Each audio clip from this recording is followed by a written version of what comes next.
Hello, salut les mamans solo. Alors aujourd'hui, nous allons voir ensemble l'épargne de précaution. Quand on se retrouve maman solo, quelle qu'en soit la raison, concernant les finances, la base est d'avoir un matelas de sécurité. La base est d'avoir une épargne de précaution pour pouvoir se sécuriser ses enfants, pour pouvoir être sereine et amorcer les finances de l'année sans trop se prendre la tête. Alors, si tu n'en as pas, ce sujet d'aujourd'hui est pour toi. Alors déjà, salut à toi, bienvenue sur cette chaîne, sur ta chaîne, je suis Leslie. Et si je suis ici, c'est parce que il me tient à cœur d'aider les mamans solo, tout comme moi. Et j'ai l'intime conviction que à travers 3 dimensions que sont les finances, le bien-être et les enfants, que nous pouvons être une meilleure version de soi-même et que nous pouvons évoluer et que notre communauté va pouvoir se réaliser et s'épanouir. Alors si tu veux faire partie de cette communauté des mamans solo et de ce processus d'épanouissement, je t'invite vivement à t'abonner à la chaîne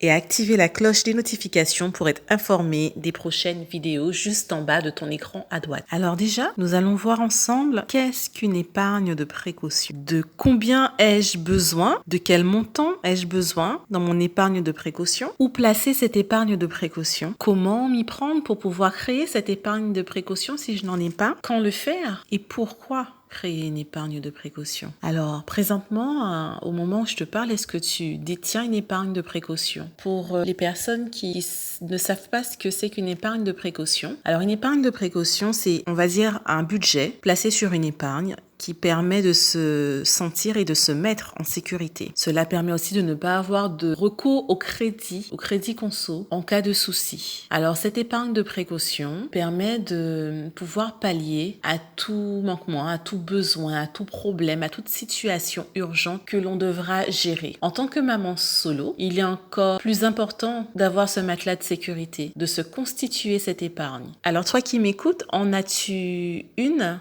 Disposes-tu d'une épargne de précaution? Si oui, de quel montant tu disposes? Comment t'es-tu attribué cette épargne de précaution? As-tu fait des calculs ou t'es-tu fixé un montant selon tes envies? Penses-tu que c'est nécessaire? Alors pour ma part, si tu as déjà écouté les podcasts précédents, je me suis retrouvée dans une situation, on va dire, délicate financièrement parlant, entre 2018 et 2019 et du coup, je me suis dit plus jamais. Alors j'ai fait en sorte de me constituer, déjà de combler un gros découvert que j'avais et ensuite de me constituer coûte que coûte une épargne de précaution. Alors l'expérience fait que si je suis ici, c'est aussi pour te convaincre, parce que je suis persuadée au jour d'aujourd'hui qu'il est capital, surtout en tant que maman solo, de se constituer cette épargne.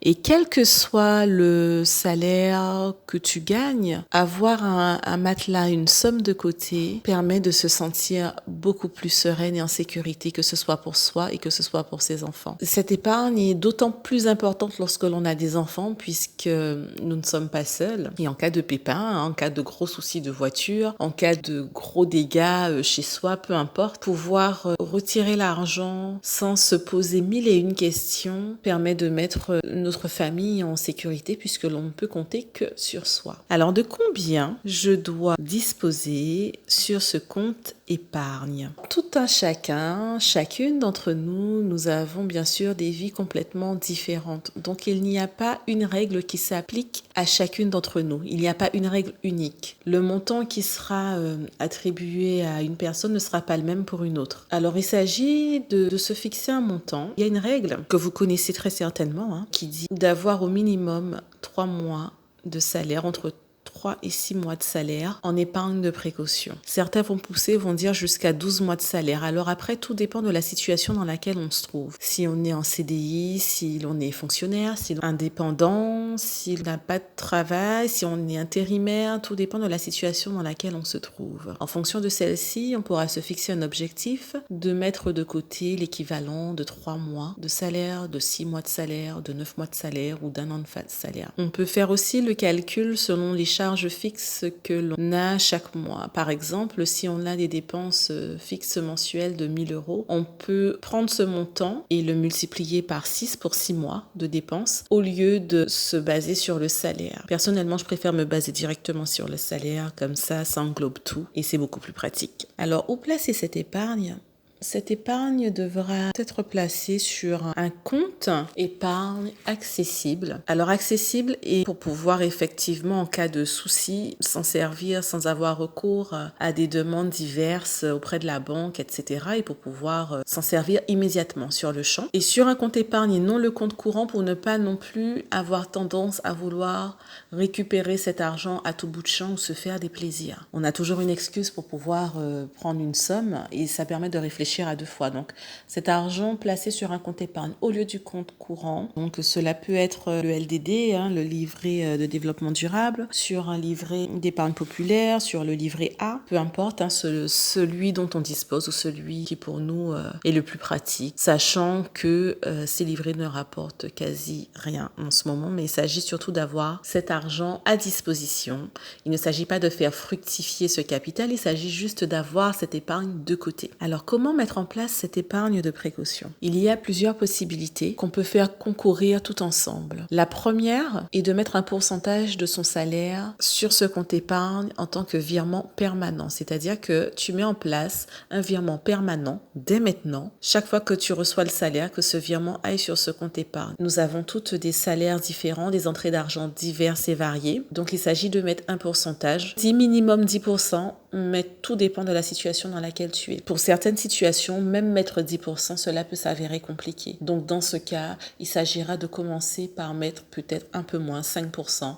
En tout cas, d'être régulier et de mettre une petite somme tous les mois. Après, plus l'on peut augmenter ce pourcentage, mieux c'est, et plus on va pouvoir se constituer ce capital de sécurité rapidement, mieux ce sera. Cela sera mieux pourquoi? Parce qu'il s'agit de pouvoir créer ce capital rapidement, sans pour autant se mettre la corde au cou, bien sûr. Comme cela, en cas de pépin, en cas de problème, on pourra venir piocher dans cette épargne. Si l'on était déjà dans une situation de découvert bancaire ou qu'on commence seulement à créer cette épargne et qu'un pépin arrive, c'est beaucoup plus compliqué puisque du coup on n'a pas forcément les fonds nécessaires tout de suite, on n'a pas encore créé cette épargne. Donc plus on le fait rapidement, mieux c'est. C'est pour cela que je recommande de faire concourir les 3 aspects que je vais citer. Donc le premier aspect est de se faire un virement permanent de ce que l'on peut. Le deuxième aspect est de systématiquement mettre toute entrée d'argent imprévue sur ce compte épargne. Tant qu'il n'est pas constitué, on met là-dessus.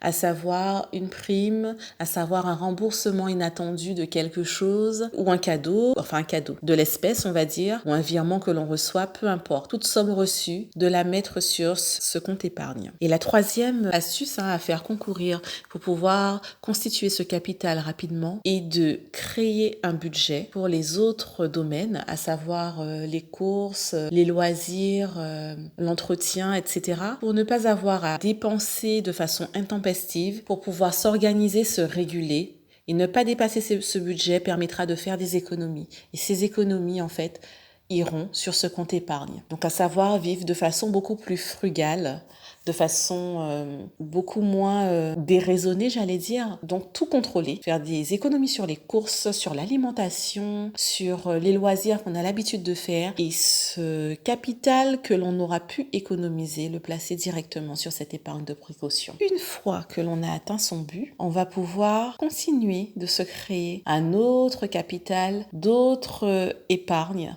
pour pouvoir investir ou pour d'autres domaines. Alors bien sûr, pour les personnes qui ont plus de moyens, qui ont plus de possibilités ou qui le peuvent dès le départ, l'on peut se mettre comme objectif de se créer plusieurs épargnes. Donc pendant que l'on crée l'épargne de précaution, se créer aussi une épargne pour pouvoir faire les investissements, pour pouvoir investir sur soi et aussi des investissements dans sa vie, les loisirs, une épargne pour pouvoir se former, investir sur soi, investir dans l'immobilier. En tout cas, créer des épargnes qui pour soi auront un... Donc on a ces 2 aspects. Soit on constitue d'abord son épargne de précaution, qui est la plus importante, et ensuite on se crée d'autres épargnes pour les objectifs que l'on veut atteindre, ou soit on peut les créer tout ensemble si on a la possibilité de le faire.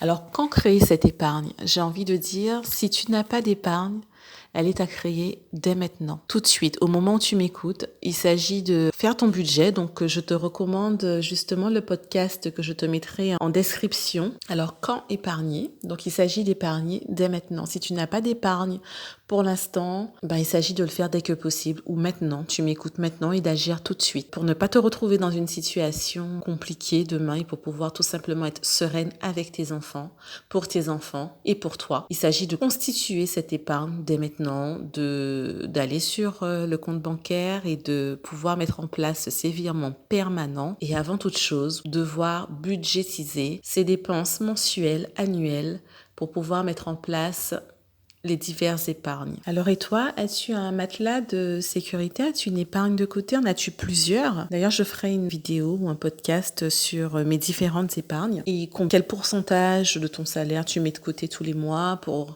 quel objectif? Tout cela m'intéresse et puis je t'invite à mettre des commentaires juste en bas, j'y répondrai. Alors si tu es toujours là en train de m'écouter, c'est que tu es certainement concerné non seulement par la situation de maman solo, mais aussi par les objectifs financiers. Et je t'invite vivement à mettre le petit pouce et à t'abonner à la chaîne afin que beaucoup plus de mamans puissent profiter de cette chaîne qui est la nôtre, puisque nous sommes nombreuses. Et aussi pour ne pas manquer les prochaines vidéos ou les prochains podcasts. À bientôt!